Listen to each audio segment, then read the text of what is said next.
Music teachers are kind of interesting because we are at once some of the most loved teachers by parents and students, but then there's one time of year that the parents absolutely hate us. And that's when we start teaching recorder. And part of it is that we don't know how to make the recorder sound good, but it can actually sound really, really good. Today I want to talk about the big three of recorder. These are three powerful ways that we can make the recorder go from this to this.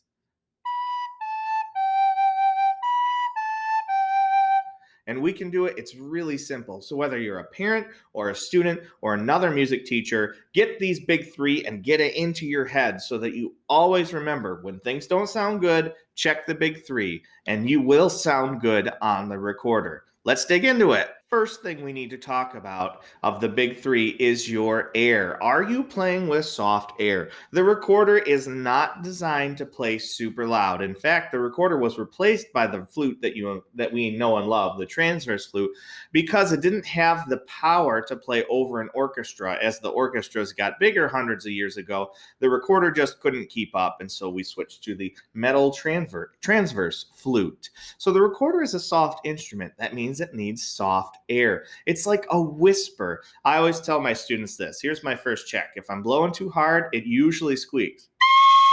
Or it sounds abrasive like that. That's too hard of air. So the first of the big three is to check the air. I have my students put one hand a recorder length apart, and then you're going to make a circle with your lips, and you're going to whisper two, and I want you to barely feel that air tickle in your palm. And I'm going like that. If you feel lots of air, you're overblowing. If you don't feel any air, then you're blowing too soft. So that's the first thing to check, is make sure you have that soft air. Another way to imagine it is that you're blowing a bubble and the bubble's floating in the air and you want to blow the bubble across the room, but you don't want it to pop. So you're giving a soft.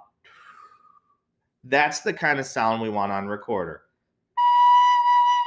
Not harsh and not too wimpy.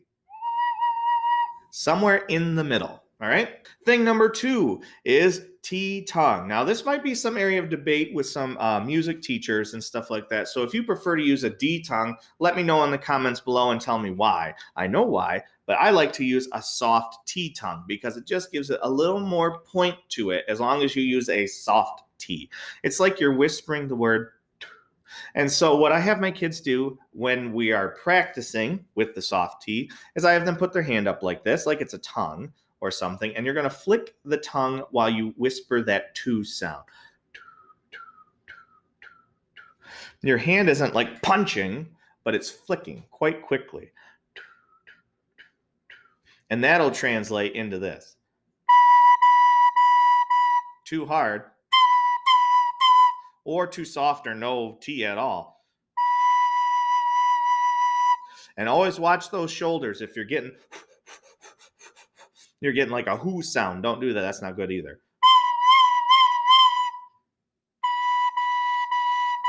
That'll help. The third thing is to cover the holes. As you add more tone holes being covered with more notes, chances are that you're going to miss some slightly. Or maybe you're playing with a claw and you're aiming your tips of your fingers on the holes and it's missing it slightly. This is especially important for people with really skinny fingers.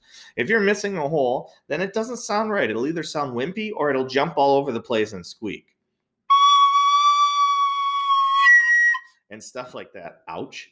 That didn't work. So you have to make sure you cover the holes. So for this, I do the 10-second test. We're going to squeeze a G, thumb 1, 2, 3, left hand on top. Squeeze 1, 2, 3 for 10 seconds. 1, 2, 3, 4, 5, 6, as hard as you can. 8, 9, 10, let go. I'll see if you can see it on here. So on my finger, you should see a complete circle. And if you see a complete circle, you'll know you're covering the holes. If it's a C or a U or something else, then you're not covering the holes all the way. That's a problem. You have to make sure you cover it. So, number one, aim for the, let me get the hole back on there. I was going to do the middle finger to show you that, but it's probably not a good idea. So, you see on this finger, there's the camera, that the hole is positioned on the finger pad in the center. So you want to have not flat, very slightly curved fingers, but you're aiming for this fat part of your finger to cover the hole all the way. Wiggle your fingers so you can feel the holes being covered, and that'll help you too. So to review, the big three. The big three are, number one, soft air. Are you using soft air, like you're blowing a bubble across the room without popping it?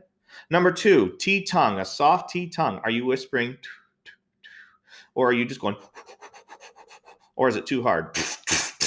Oh my gosh, I just spit everywhere. Disgusting. And number three, are you covering the holes all the way, aiming for that middle fat part of your finger pad?